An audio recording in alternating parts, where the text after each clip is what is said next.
Hello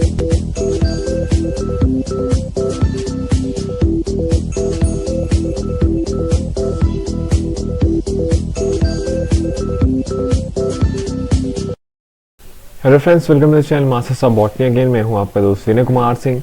algae का हम जो है बीएचयू के 2008 से लेकर 2020 तक के जो क्वेश्चन आए हैं उन क्वेश्चन का हम सोल्यूशन और एक्सप्लेनेशन दे रहे थे आपको, और इस में हमने जो है 2 पार्ट कवर कर लिया था।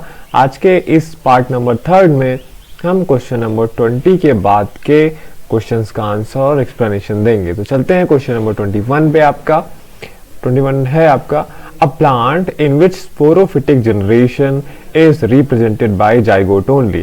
तो पिछला अगर आपने लेक्चर देखा होगा तो वहां से आप गेस कर सकते हैं कि जिस प्लांट के जो है लाइफ साइकिल में जो स्पोरोफिटिक जनरेशन है, अगर वो केवल और केवल जाइगोट से रिप्रेजेंट होता है, दैट मीन्स वो कौन सा लाइफ साइकिल फॉलो कर रहा है, हैप्लॉन्टिक टाइप वाला। मतलब उसका जो मेन गेमेटोफाइट है वो मेजर हिस्सा बनाते हैं उसके लाइफ साइकिल का, और केवल जो फर्टिलाइजेशन पे जाइगोट बनता है वही स्पोरोफिटिक जनरेशन की तरीके से काम करता है। तो पूरा का पूरा प्लांट का लाइफ साइकिल क्या होगा, हैप्लॉन्टिक टाइप का। और अगर आप ऑप्शंस देखेंगे पाइनस, सेलाजिनेला, क्लेमाइडोमोनास और ड्रायोप्टेरिस, तो पाइनस जो है जिम्नोस्पर्म से बिलोंग करता है और सेलाजिनेला, ड्रायोप्टेरिस जो है ये टेरिडोफाइट से बिलोंग करता है। और अगर आपको याद होगा जनरल कैरेक्टर्स आपने पढ़ा होगा टेरिडोफाइट्स और जिम्नोस्पर्म का, तो जिम्नोस्पर्म और टेरिडोफाइट दोनों में जो मेन प्लांट बॉडी होता है वो स्पोरोफिटिक होता है, और ये ज्यादा पोर्शन बनाते हैं उनके लाइफ साइकिल का। ठीक है, तो मेन प्लांट बॉडी जो होता है स्पोरोफिटिक होता है, तो वहां पे जाइगोट, दैट मींस क्या हुआ कि जो जाइगोट है आपका, आप देखिए स्पोरोफिटिक फेज का क्या मतलब हुआ, जब फर्टिलाइजेशन के बाद आपका जाइगोट बनता है तो जाइगोट से बनता है एम्ब्रियो। एम्ब्रियो जो है आगे चल के, या एम्ब्रियो ना भी बनाए, जाइगोट ही ग्रो करके एक पूरा का पूरा प्लांट बनाता है, तो वो स्पोरोफिटिक फेज कहलाता है। ठीक है, लेकिन अब क्लेमाइडोमोनास में क्या देखेंगे, जो आपका एल्गी है, यहाँ पे पूरा का पूरा जो इसका लाइफ साइकिल है उसके लाइफ का पूरा हिस्सा हैप्लॉइड होता है। एक बार पहले मियोसिस होगा, नहीं मियोसिस नहीं होता, हैप्लॉइड है तब तो फिर केवल सिंगैमी पहले होती है। ठीक है, 2 क्लेमाइडोमोनास आएंगे और वो ज्वाइंट होंगे, फिर जाइगोट बनेगा, फिर उसमें मियोसिस होगा, फिर से उनका हैप्लॉइड जनरेशन जो होता है रिस्टोर हो जाएगा। ठीक, तो केवल क्लेमाइडोमोनास में जो जाइगोट है वो केवल स्पोरोफिटिक जनरेशन की तरीके से काम करेगा। बाकी जो पाइनस, सेलाजिनेला, ड्रायोप्टेरिस है, इनका तो पूरा का पूरा जो लाइफ साइकिल का इनका जो मेन फेज होता है ये स्पोरोफिटिक ही होता है। ठीक, तो केवल जाइगोट है, पूरा का पूरा इसमें स्पोरोफाइट रहता है डोमिनेंट। क्वेश्चन नंबर 22 पे आते हैं। The first division of the zygote is a reduction division in. इसमें कह रहा है कि जाइगोट का पहला ही डिवीजन जो होता है, रिडक्शन डिवीजन किसमें होता है, एल्गी, ब्रायोफाइट, टेरिडोफाइट, जिम्नोस्पर्म। इसका करेक्ट ऑप्शन एल्गी है। पिछले क्वेश्चन की तरीके से आप इसे रिलेट कर सकते हैं कि ब्रायोफाइट, टेरिडोफाइट और जिम्नोस्पर्म में जो है फर्टिलाइजेशन के बाद, ठीक है, एंथेरोजोइट्स जो वहां पे हुआ है, फर्टिलाइजेशन होता है, जाइगोट बनता है, फिर वो जाइगोट ग्रो करता है, स्पोरोफिटिक मल्टीसेलुलर उनका होता है, जो स्पोरोफिटिक फेज है, मल्टीसेलुलर फेज में ग्रो करेगा। वहां पे जाइगोट का तुरंत रिडक्शन डिवीजन नहीं होता। तुरंत रिडक्शन डिवीजन किसमें होगा, मोस्ट ऑफ द एल्गी में, जहां पे जैसे हैप्लॉइड फेज है वो वहां पे मैंने आपसे बताया फ्यूज करके जाइगोट बनाता है, और फिर से वो हैप्लॉइड सेट करने के लिए तुरंत जाइगोट मियोसिस हो जाता है। तो ये चीज आपको एल्गी में मिलेगा। ब्रायोफाइट, टेरिडोफाइट, जिम्नोस्पर्म में तो आपको जो जाइगोट होता है उसमें फिर मियोसिस नहीं होता, उसमें माइटोसिस हो करके वो बढ़िया सा अपना स्पोरोफाइट बनाता है। क्वेश्चन नंबर 23 पे आते हैं। The biggest plant cell belongs to, biggest जो प्लांट सेल है वो कहाँ किससे बिलोंग करता है, रोडोफाइसी, फियोफाइसी, क्लोरोफाइसी या साइनोफाइसी। अगर आप गूगल करेंगे तो आपको दूसरा ऑर्गेनिज्म मिल सकता है, पर जो लोअर हमारे बुक्स हैं, जो मतलब हमारे एंट्रेंस एग्जामिनेशन में कॉमनली पूछे जाते हैं, वहां पे हर जगह आपको एस्टाबुलेरिया ही मिलेगा। एस्टाबुलेरिया एक जीनस है, इसके कई सारे स्पीसीज हो सकते हैं। ये एक ग्रीन एल्गा है, that means it belongs to Chlorophyceae, और एक लार्जेस्ट प्लांट सेल है जो कि सेवरल सेंटीमीटर का हो सकता है। किससे बिलोंग करता है आपका, क्लोरोफाइसी से। क्वेश्चन नंबर 24 पे आते हैं। Which of the following algal thallus is considered as highly evolved. इसमें से किस टाइप का, थैलस ऑर्गेनाइजेशन आप पढ़ते हैं ना एल्गी में जनरल कैरेक्टर्स में, तो थैलस आपको डिफरेंट पढ़ाया जाता है, यूनिसेलुलर, मल्टीसेलुलर, उसमें भी कई सारे टाइप हैं। तो इसमें से कह रहा है कि अगर हम एल्गी की बात करें तो किस टाइप का थैलस इसमें आप मानेंगे कि ये हाईली इवॉल्व है, सिंपल फिलामेंट, कोलोनियल, हेट्रोट्राइकस और साइफोनेसियस। तो देखिए हेट्रोट्राइकस जो हैबिट होता है, क्योंकि आप जब देखेंगे एल्गी सिंपल यूनिसेलुलर फॉर्म से धीरे धीरे उनसे लैंड प्लांट का डेवलपमेंट होता है। तो लैंड प्लांट में क्या होता है, हेट्रोट्राइकस हैबिट आता है, ठीक है। इरेक्ट सिस्टम होता है, राइजोइड्स वगैरह होते हैं, ये हेट्रोट्राइकस कंडीशन है। तो अगर आप इस स्टेज से उस स्टेज पे देखेंगे तो ये मतलब वो जो फेज है इरेक्ट सिस्टम और राइजोइड्स वाला, वो हाईली इवॉल्व है। तो हेट्रोट्राइकस हैबिट भी जो होता है ये इसी में आता है, जहां पे आपको good amount of division of labour मिलेगा, मतलब कुछ पार्ट का फंक्शन अलग होता है, कुछ पार्ट का फंक्शन अलग होता है। जैसे क्लोरोफाइसी में जो कीटोफोरेस है उनके मेंबर जो होता है माने जाते हैं, कुछ फियोफाइसी, रोडोफाइसी, कुछ क्राइसोफाइसी के मेंबर, कुछ डायनोफाइसी के मेंबर भी हेट्रोट्राइकस हैबिट जो है शो करते हैं। क्वेश्चन नंबर 25 पे आते हैं। The alga associated with the coralloid root of cycas. कह रहा है जो साइकैट्स होते हैं, मतलब साइकैट्स मतलब साइकस आप समझ लीजिए, तो जो उनका कोरेलॉइड रूट होता है वहां पे कौन सा एल्गा आपका एसोसिएटेड रहता है, क्लोरेला, नॉस्टॉक, एनावीना या कीटोफोरा।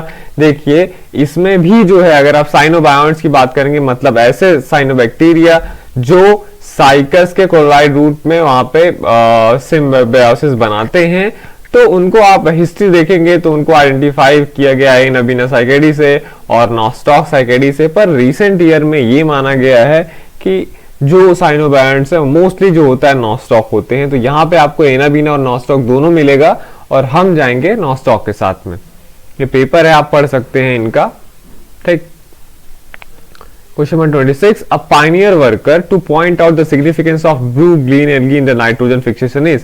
कह रहा है इसमें से कौन से साइंटिस्ट हैं आपके जिन्होंने ये बताया था कि ब्लू ग्रीन एल्गी जो होता है आपका उनका नाइट्रोजन फिक्सेशन में अहम रोल होता है। Y Bharadwaj, F E Fogg, R N Singh और एस जी कुमार। तो आप देखेंगे आयरन सिंह जो है वो काफी पॉपुलर हैं ये चीज बताने के लिए कि ब्लू ग्रीन एल्गी जो होता है उसका काफी सिग्निफिकेंस होता है नाइट्रोजन फिक्सेशन में। और उनका एक बुक भी है, role of blue green algae in nitrogen economy of Indian agriculture, इसी की वजह से वो पॉपुलर हैं। Question number 27, flagella are generally absent in. पूछा है आपसे फ्लैजिला जो है किसमें एब्सेंट होता है, Rhodophyta and Cyanophyta, Chlorophyta, Rhodophyta, Chrysophyta and Rhodophyta और कारोफाइटा और क्राइसोफाइटा। तो इसका करेक्ट आंसर क्या है, सबको पता होगा रोडोफाइसी और साइनोफाइसी के जो लाइफ साइकिल में आपको कोई भी ऐसा स्टेज नहीं मिलता है जो फ्लैजिलेट रहेंगे। तो यहाँ पे मैं आपको ग्रुप दे रहा हूँ, क्लोरोफाइसी, ज़ैंथोफाइसी, फियोफाइसी, बेसिलेरोफाइसी, रोडोफाइसी और साइनोफाइसी, ये मेन ग्रुप है आपके जहाँ पे आपको फ्लैजिला का डिस्ट्रीब्यूशन जानना चाहिए, क्योंकि ये कॉमनली हर एंट्रेंस एग्जामिनेशन में पूछे जाते हैं, केवल बीएचयू ही नहीं। तो फ्लैजिला आप देखेंगे, क्लोरोफाइसी जो होता है इनको आइसोकॉन्ट्स बोला जाता है। दैट मीन्स यहाँ पे जो फ्लैजिला का नंबर होगा 1, 2 या 4 या इससे ज्यादा भी हो सकते हैं। और वो कॉमनली इनका मेन फीचर है क्लोरोफाइसी का, जो फ्लैजिला होता है कॉमनली इक्वल लेंथ का होता है, इंटीरियर पोजीशन पे होता है और एक्रोनिमेटिक होता है, ठीक, एक्रोनिमेटिक और स्मूथ होगा, ठीक। तो ये आइसोकॉन्ट्स है, मतलब आइसो का मतलब बराबर, ये केवल क्लोरोफाइसी में मिलता है। ज़ैंथोफाइसी की बात कर लें तो यहाँ पे फ्लैजिला 2 होता है, रेयरली इससे ज्यादा भी हो सकते हैं। इनकी खास बात है कि ये अनइक्वल होते हैं, इंटीरियर होंगे एक ही होगा एक्रोनिमेटिक और एक एक्रोनिमेटिक, मतलब 2 होंगे, एक एक्रोनिमेटिक और एक पैंटोनिमेटिक, मतलब एक स्मूथ एक रफ वाला। तो ये जो है इनको हेट्रोकॉन्ट्स बोला जाता है। तो आपसे कोई पूछे आइसोकॉन्ट्स तो उसमें केवल क्लोरोफाइसी है, और ज़ैंथोफाइसी, फियोफाइसी, बेसिलेरोफाइसी ये हेट्रोकॉन्ट्स में आते हैं, मतलब जो इनका फ्लैजिला होगा ये अनइक्वल लेंथ का होगा। फियोफाइसी में देखेंगे 2 होता है, यहाँ इनका लैटरल होता है, ठीक है। ज़ैंथोफाइसी फियोफाइसी में डिफरेंस, यहाँ पे इंटीरियर था, यहाँ पे लैटरल होगा, एक एक्रोनिमेटिक एक पैंटोनिमेटिक, इसीलिए इसको हेट्रोकॉन्ट बोला जा रहा है। बेसिलेरोफाइसी में आएंगे, इसमें जनरली एक ही होता है, जो इंटीरियर होता है वो पैंटोनिमेटिक टाइप का होता है, और ये भी जो होता है हेट्रोकॉन्ट्स में रखे गए हैं। और रोडोफाइसी, साइनोफाइसी की बात कर लें तो इसमें आपका फ्लैजिला नहीं मिलता है, जो आपसे क्वेश्चन में पूछा गया था। क्वेश्चन नंबर 28 पे आते हैं। पूछा है आपसे globule and nucule are found in a. कह रहा है ग्लोब्यूल और न्यूक्यूल किसके लाइफ साइकिल में आपने पढ़ा है, क्विलवर्ट, लिवरवर्ट, स्टोनवर्ट और हॉर्नवर्ट। तो पहली बात तो जनरली आपको याद होगा ग्लोब्यूल और न्यूक्यूल जो होते हैं ये कारा में होते हैं। अब कारेज जो है, जो ऑर्डर है फ्रेश वाटर ग्रीन एल्गी का, इनके मेंबर्स को कॉमनली स्टोनवर्ट्स बोला जाता है, ठीक। और यहाँ पे जो आप देखेंगे कि जो एंथ्रेडियम होता है उसको ग्लोब्यूल बोला जाता है, और जो वो है आपका आर्चिगोनियम है उसको न्यूक्यूल बोला जाता है। तो वही है, स्टोन वर्ड्स के लिए ये शब्द यूज हुए हैं। अगर हम बात करें क्विल वर्ड किसे बोलते हैं, तो जो आइसोइड जो आपका स्पीशीज है उसको हम कॉमनली क्विल वर्ड बोलते हैं। और अगर बात करें लिवर वर्ड और हॉर्न वर्ड का, तो ब्रायोफाइट का क्लासिफिकेशन आपने पढ़ा होगा। इसको मेनली 3 क्लासेस में डिवाइड किया गया है। हिपैटोकॉप्सिडा लिवर वर्ड्स जिन्हें कॉमनली बोला जाता है, एंथोरोटॉप्सिडा जिन्हें हॉर्न वर्ड्स कॉमनली बोला जाता है, और ब्रायोप्सिडा जिनको हम कॉमनली मॉसेस बोलते हैं। तो क्विल वर्ड मैंने आपको बोला आइसोइड्स को बोला जाता है, और हिपैटोकॉप्सिडा लिवर वर्ड हो गया, एंथोरोटॉप्सिडा हॉर्न वर्ड हो गया। ठीक है, तो ये तो अलग हो गए। ये था आपका करेक्ट यहाँ पे स्टोन वर्ड, जो कि कारा के लिए यूज हुआ है। क्वेश्चन नंबर 29 पे आते हैं। वाई भारद्वाज जो एक साइंटिस्ट हैं, उन्होंने क्या डिस्कवर किया था? वोलिया भारद्वाजी, नॉस्टॉक कम्यूने, ड्रपनाल्डिया प्लमोसा, ड्रपनाल्डियोप्सिस इंडिका। तो इसका करेक्ट ऑप्शन है कि वाई भारद्वाज ने डिस्कवर किया था ड्रपनाल्डियोप्सिस इंडिका का। और भी जो यहाँ पे स्पीसीज दिए गए हैं उनका मैं आपको बता देता हूँ। जैसे बुलिया भारद्वाजी है, इनको आयरन सिंह ने डिस्कवर किया था 1942 में। नॉस्टॉक कम्यूने की बात कर लें तो वाउचर ने सबसे पहले इस स्पीसीज को डिस्क्राइब किया था। इसको ऑथर साइटेशन बोलते हैं, अगर आपने टैक्सोनॉमी में पढ़ा होगा। तो जैसे इसमें नाम में कोई चेंजेस नहीं है, लेकिन नॉस्टॉक कम्यूने को फर्स्टली डिस्कवर किया था वाउचर ने, लेकिन बाद में इसका सही डिस्क्रिप्शन दिया बॉर्नेट एंड फ्लाहाल्ट ने। तो इसीलिए यहाँ पे EX डाला है, वाउचर EX, बॉर्नहार्ट एंड, मतलब ओरिजिनली इन्होंने डिस्कवर किया था, लेकिन बाद में इसका डिस्क्रिप्शन इन्होंने दिया। तो अब इसके नाम में ऑथर साइटेशन ऐसा ही रहता है। 1888 में ड्रपनाल्डिया प्लमोसा की बात कर लें तो इसको खोजा था वाउचर ने ही, जो यहाँ पे है। वाउचर ने ही इसको डिस्कवर किया था, पर ये दोनों एक दूसरे से अलग कैसे? इसमें X लगा है। X का मतलब होता है जब कोई एक स्पीसीज डिस्कवरी करे और फिर उसका करेक्टली डिस्क्रिप्शन ना दे, बाद में कोई उसे अच्छे से डिस्क्राइब करके पब्लिश कर देता है, तो फिर उसका नाम आगे जुड़ता है X लगा के। वहीं यहाँ पे जो वाउचर ब्रैकेट में दिया हुआ है, फिर C अगार दिया है। तो इसमें क्या हुआ? इसमें जो ड्रपनाल्डिया प्लमोसा है आपका, इसको डिस्कवर किया था एक्चुअली वाउचर ने। लेकिन यहाँ पे क्या हुआ, जैसे आपको पता है टैक्सोनॉमी चेंज होती रहती है, कोई स्पीसीज डिस्कवर होता है, किसी ने जो फर्स्ट पब्लिशर होता है वो उसके टैक्सोनॉमिक जजमेंट के अनुसार वो उस स्पीसीज का जो सिस्टमैटिक पोजीशन है कहीं और रखता है। आपने पढ़ा होगा एल्गी में बहुत बार ऐसा हुआ है। जैसे वाउचेरिया है, कुछ लोग बोलेंगे क्लोरोफाइसी का मेंबर है, कुछ लोग बोलेंगे ज़ैंथोफाइसी का मेंबर है। तो यही सब चीजें इनके साथ, इन्होंने जो वाउचर है इसको ये है बैट्रैकोस्पर्मम जीनस में रखा था। वाउचर ने जब इस स्पीसीज का डिस्कवरी किया, उन्होंने इसका नाम बैट्रैकोस्पर्मम प्लमोसम रखा था। लेकिन बाद में सी अगार्थ आते हैं 1812 में, उन्होंने इस स्पीसीज को अच्छे से एग्जामिन किया और फिर उनके पता चला कि ये बैट्रैकोस्पर्मम से बिलोंग नहीं करता है, ये बिलोंग करता है ड्रपनाल्डिया से। तो इन्होंने इस स्पीसीज को मूव करा दिया ड्रपनाल्डिया में। तो अब क्या हुआ, आपका जो जीनस नेम था बैट्रैकोस्पर्मम ये नहीं रहेगा, स्पीसीज का नाम वही रहता है जिसने पहले रखा था। ठीक, जैसे प्लमोसा है, प्लमोसम हो गया आपका। तो यहाँ पे प्लमोसा है, पर इन्होंने सी अगार्थ ने इसको ड्रपनाल्डिया जीनस में मूव करा दिया। तो अब क्योंकि डिस्कवरी का क्रेडिट जाता है वाउचर को, तो उनका नाम रहेगा और वो ब्रैकेट में रहेगा, और अगार्थ का नाम रहेगा क्योंकि इन्होंने इसको करेक्टली प्लेस किया है। तो ये बन गया आपका नाम ड्रपनाल्डिया प्लमोसा वाउचर इन ब्रैकेट्स सी अगार्थ 1812। अगर बात करें फोर्थ वाले का, जो मैंने आपसे बताया कि ड्रपनाल्डियोप्सिस इंडिका, इसको भारद्वाज ने 1933 में डिस्कवर किया था। क्वेश्चन नंबर 30 पे आते हैं, जो कि इसका लास्ट इस वीडियो का क्वेश्चन है। The genus Bryopsis belong to which of the following?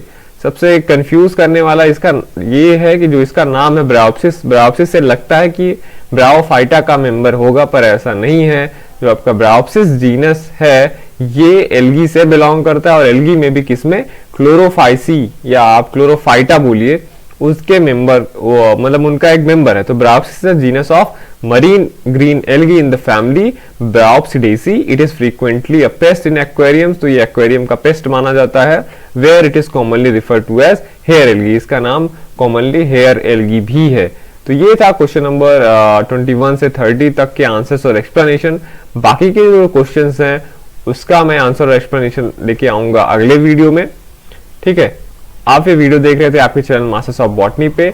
तो मिलते हैं हम नेक्स्ट पार्ट में। Thank you for watching this video.